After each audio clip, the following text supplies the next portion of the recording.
Over 6 million, that's the number of hits you'll get if you Google design thinking. And while the term may not be well defined or broadly understood, the concept has become one of the most visible and promising innovation movements in recent history.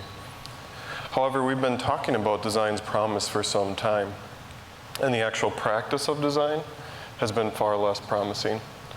Most often, design is deployed in such a way that at best you get incremental improvements, and at worst can be detrimental to the organization it looks to benefit.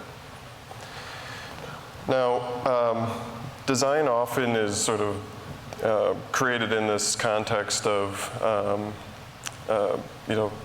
brainstorming sessions and education, boot camps. And how many of you have participated in such things? And how many of you felt a bit like this afterwards? We've all been exposed to this event-based form of design thinking that, while giving a flavor for design, does little to connect to the real problems of an organization or its people. And this event or product-based form of design usually manifests in two ways. One, designers are brought in on the back end of projects when problems and even solutions have already been determined. Or two, design's a short-term sort of consultant role that promotes quick fixes, often in the form of quick tech fixes. Now, you might be thinking, for a designer, this guy's pretty negative on design. But as a designer, I struggle with the constant devaluing of the design process itself. The good news is that there are universally common and avoidable missteps taken by most organizations looking to develop an authentic design thinking competency. One, design is almost always oversold and underdelivered. Magic pixie dust in the form of a 3-day workshop that will fix all of your problems. Yet not all problems are well suited for design.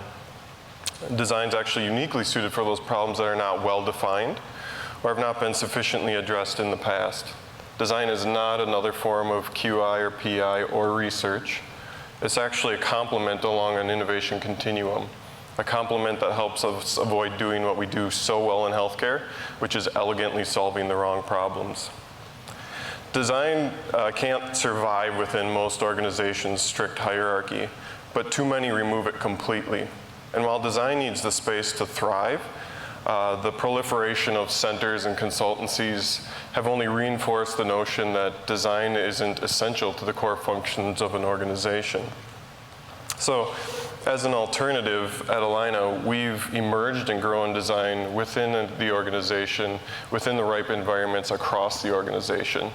We've done this through our design fellowship initiative that allows individuals and teams to learn, practice, refine, and scale design within their day-to-day practices, not outside from. We become a tool-obsessed culture in healthcare. But each organization has its own unique design challenges, innovation needs and challenges, and simply applying a stock set of design methods and practices has more opportunity to damage the organization than it does to benefit it. So instead of tools, we've placed a focus on 3 key design principles or mindsets. Mindsets that allow us to adapt to our dynamic community, clinic, and organizational cultures. This framework has been adopted by the Allina Health Group and was published in the journal Healthcare earlier this year. Now, design is often deployed in these ideation sessions or brainstorming sessions, and research shows that this doesn't work. It doesn't yield new or better ideas and usually results in you getting further away from your user and their problems. So we have an ongoing voice initiative that allows our frontline staff and leaders to get outside of their day-to-day, the institution, and their comfort zones, and does more for our being able to rethink our problems than any amount of ideation sessions ever could. Now finally, there's this misconception that innovation is about grand ideas that come leaping fully formed from the minds of genius. Yet, throughout human history, most of the great breakthroughs have been because people started thinking differently about the problems, not the solutions. Ideas are cheap. So instead of this focus we've launched this program at the University of Minnesota, a design and public health course, where the entire semester is focused on problem seeking and problem framing. Because what we think we know about the problem from abstract data sets can look really different than the lived experience of that problem. Now, there are organizations that have avoided these pitfalls and benefited by making design their own, a way of being, a culture shift. And it's that culture shift that is the true potential of design. In working within these large organizations, we've identified 4 key orientations for embedding design within your own organization and beginning that culture shift. An abundance in what you have, not what you want.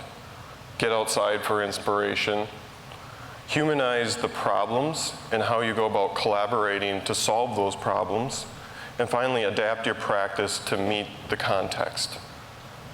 So how will you know you're making an impact on the culture of an organization?